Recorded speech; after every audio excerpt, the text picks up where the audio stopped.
Hello everyone, कैसे हैं आप लोग। एनसीएल का फॉर्म भर दिया क्या? अगर भर दिया है तो बहुत अच्छी बात है, नहीं भरा है तो देख लो भैया, क्यों नहीं, कभी किसी बहुत मुश्किल कंडीशन में ही छोड़िएगा, नहीं तो भरना ही भरना है, क्योंकि अपॉर्चुनिटी बहुत बड़ी है। आप जानते हैं एनसीएल जैसा एग्जाम जो कि अपने आप में एक अच्छा खासा पीएसयू है, क्योंकि कोल इंडिया लिमिटेड एक जाना माना पीएसयू है, सभी जानते हैं, उसी का जो है ये हमारा एक तरह से कह लीजिए ब्रांच है, नॉर्दर्न कोल फील्ड्स। और यहां पे ऑलरेडी जो है वो बच्चे हमारे काम कर चुके हैं लास्ट टू लास्ट ईयर भी, तो ऐसे में उनसे भी पता चल जाता है कि वर्किंग एनवायरनमेंट जो है वो बहुत बढ़िया है, कोई दिक्कत नहीं है। कोई आपको डरा दे कि कोल माइन के काम में कहां अपना भविष्य खराब कर रहा है, कुछ नहीं बच्चों, बहुत बढ़िया जॉब है, कोई दिक्कत नहीं है। तो ऐसे में यहां अगर हम नंबर ऑफ वैकेंसीज और इन चीजों की बात करें तो अच्छी खासी अपॉर्चुनिटी हमारे पास एज अ मैकेनिकल इंजीनियर है, क्योंकि आप सबको पता है कि असिस्टेंट फोरमैन की जो है यहाँ पे वैकेंसी आउट है। तो अब ये स्पेशली वीडियो ज्यादा टाइम नहीं आपका लूंगा, मैं 10 मिनट में आपको सिर्फ इतना बता दूंगा कि क्या एक्सपेक्टेड एग्जाम डेट हो सकती है, किस लेवल पे आपको दिमाग में रखना है कि मेरी तैयारी यहां तक हो जानी चाहिए, क्योंकि अब मुझे पेपर देना पड़ सकता है। तो ऐसे में हम कंपैरिजन करेंगे सीधा सीधा एनसीएल 2024 का, ठीक है ना, कि एनसीएल 2024 में क्या क्या रहा था, उसके कंपैरेटिवली अगर हम बोले कि एनसीएल 2026 में क्या क्या रह सकता है, तो एक कंपैरिजन देखते हैं उससे एक्सपेक्टेड एग्जाम डेट। भाई देखो, डिपार्टमेंट वहां है, हमें तो कुछ नहीं पता है, तो ये भ्रम तो भूल जाइए अगर कोई बोलता है कि मुझे सब पता है कि भैया डेट कब, नहीं, हम सिर्फ प्रेडिक्शंस लगा सकते हैं ऑन दैट बेसिस कि डेटा क्या कहता है। तो डेटा ये कहता है बच्चों कि एग्जाम जो है वो काफी हद तक सिमिलर रहा है। अगर 2024 का नोटिफिकेशन आप देखोगे तो वो नोटिफिकेशन एग्जैक्टली सेम है जो 2026 का है, ठीक है ना। तो नोटिफिकेशन में कोई समस्या नहीं है, सभी लोग एग्जाम को भरिए। दूसरी बात, एग्जाम डेट, अब एग्जाम डेट को लेकर मैं प्रेडिक्शन, तो सबसे पहले देखिए 2024 की कुछ डेट लिखते हैं। डेट ऑफ नोटिफिकेशन क्या रही थी, डेट ऑफ नोटिफिकेशन कब ये नोटिफिकेशन आया था, अगर हम बात करें 2024 में, तो मैं आपको बता दूं 9 जनवरी 2024 को ये नोटिफिकेशन आया था, ठीक है। स्टार्ट डेट, जो फॉर्म भरने की स्टार्ट डेट थी, अप्लाई स्टार्ट डेट, फॉर्म भरना आपका स्टार्ट हुआ था आपके 15 जनवरी 2024 से, ठीक है, मतलब वही लगभग कुछ दिन बाद ही जो है वो फॉर्म भरना स्टार्ट हो गया था।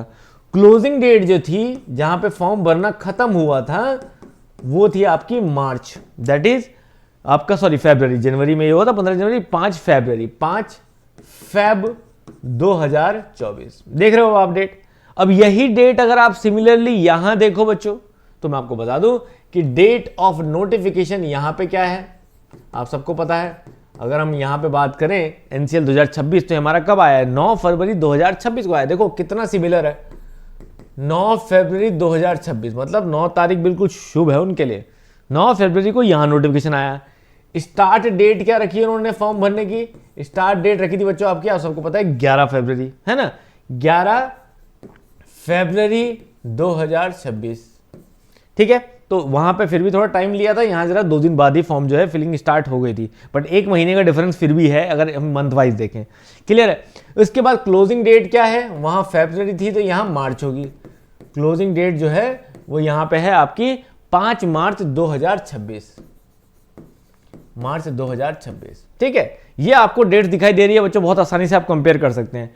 वैकेंसी याद रखिए, हमारे काफी सारे बच्चे सेलेक्ट हुए थे बच्चों, तो वैकेंसी यहां पे क्या आई थी, अब आप अंदाजा लगा लीजिए कि मेक इट इजी का दमखम कितना था इतनी कम वैकेंसीज के बाद भी। वैकेंसीज यहां पे बच्चों सिर्फ एग्जीक्यूशन में वैकेंसी आई थी, वो थी 59, वो थी 59 वैकेंसी मैकेनिकल के लिए, ओनली मैकेनिकल फोरमैन की, मैकेनिकल फोरमैन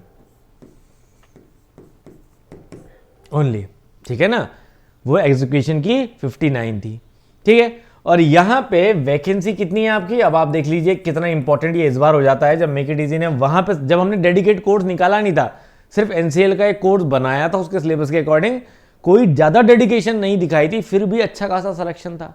और अब तो हम लोग पूरा लीड करके चल रहे हैं, आप पिछली बार के वीडियो देख लीजिए और अब देख लीजिए, बिल्कुल लीड करके चल रहे हैं एक चीज को। तो यहाँ पे वैकेंसी है बच्चों 108, तो कितना ज्यादा चांस है कि मेक इट इजी का बच्चा सेलेक्ट हो जाएगा, बहुत ज्यादा चांस है, ठीक है ना। तो यहाँ पे क्योंकि इस बार वैकेंसी एग्जीक्यूशन के अलावा E&M में भी है, मैकेनिकल में, है ना, तो टोटल 108 वैकेंसीज हम लोग को देखने को मिलती है। अब इंपॉर्टेंट चीज बच्चों, सबसे इंपॉर्टेंट एग्जाम डेट।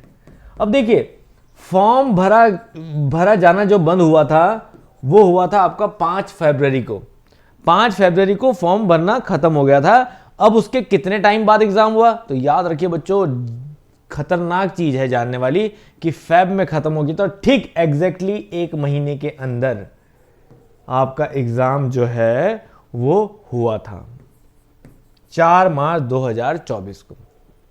सोचिए, सिर्फ 1 मंथ है यहां पे जब एग्जाम हुआ था, अगर हम पुराना स्केड्यूल देखें।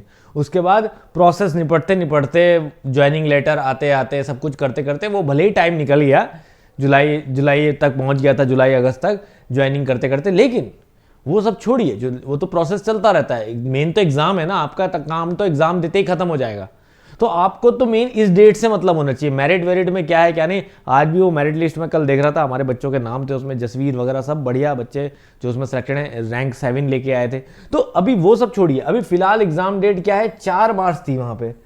लगभग कितना, 1 महीना भी पूरा नहीं, 1 महीने से भी कम टाइम में ये पेपर हुआ था। और अब हम अगर बात करें तो एग्जाम डेट अगर बिल्कुल एग्जैक्टली इसी डेटा को फॉलो करें, तो अगर ये 5 मार्च को खत्म होने वाला है आपका क्लोजिंग डेट, तो अगर हम एक्सपेक्टेड बोलूं मैं ऐसे ही, कोई इसमें कोई प्रेडिक्शंस वैसी नहीं है, ठीक है ना, कोई फैक्टफुल नहीं है, बट फिर भी अगर मैं सेम का सेम रिपीट करूं तो मैं ये कह सकता हूं कि 4 अप्रैल को पेपर हो जाएगा, है ना। तब मेरे को ये कहना चाहिए कि 4 अप्रैल को पेपर हो जाएगा।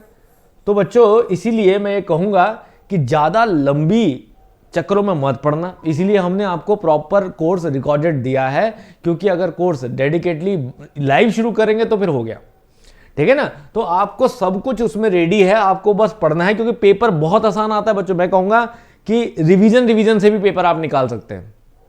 अगर आपके पास रिवीजन सिलेबस है उससे भी आप पेपर निकाल सकते हैं, जरूरी नहीं कि पूरा सिलेबस पढ़ना है आपको, आप रिवीजन करके पेपर निकाल सकते हैं। लेकिन आपके पास अभी यहां समझ लीजिए आप है इस टाइम पे 16 फरवरी के आसपास, 16-17 फरवरी में, तो 16-17 फरवरी के कंपेयर में अगर देखें तो आपके पास 1.5 महीना ही है।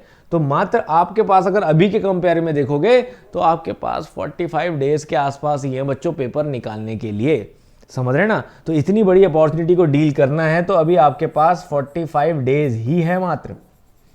तो 45 डेज में मैं सिंपल कहूंगा बच्चों, 30 डेज पढ़िए, 30 डेज स्टडी करिए और 15 डेज सिर्फ प्रैक्टिस एंड रिवीजन करिए। इसमें बहुत ज़्यादा प्रैक्टिस की जरूरत नहीं है, रिवीजन इंपॉर्टेंट है, क्योंकि मैंने बोला ना बहुत स्ट्रेट क्वेश्चन आता है, बहुत ज़्यादा टफ क्वेश्चन नहीं आता है।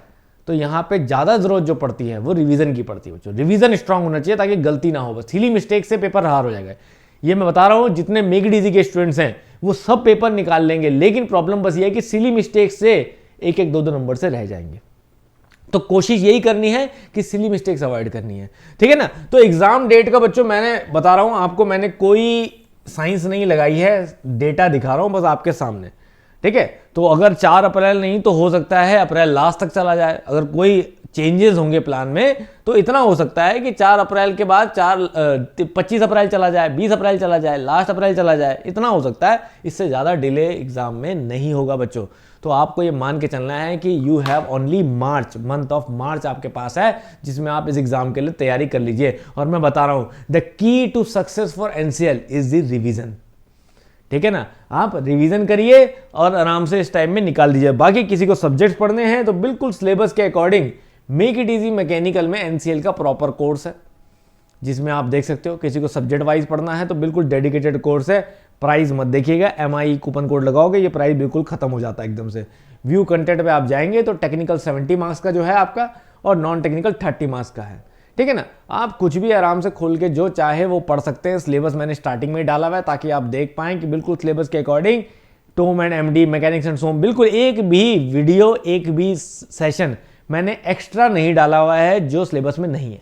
एग्जैक्टली जो सिलेबस में है बिल्कुल आप देखोगे। Air cycles and IC engine मैंने कॉम्बिनेशंस भी सब्जेक्ट और वीडियोस के वही बनाए हैं जो सिलेबस में है।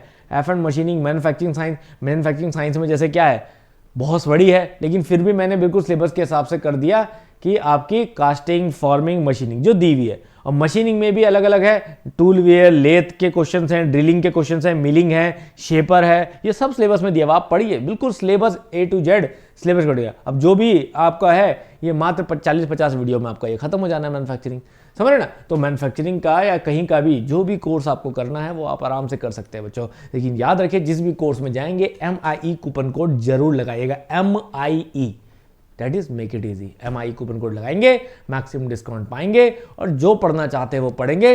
लेकिन जरूरत यह है कि पढ़ो यहां से या पढ़ो कहीं से भी, पढ़ना जरूरी है, सिलेक्शन लेना जरूरी है। बाकी मेक इट इजी के लिए कोई डाउट होना नहीं चाहिए, क्योंकि मैकेनिकल की प्योरिटी और सिलेक्शन की श्योरिटी यही है। Thank you very much.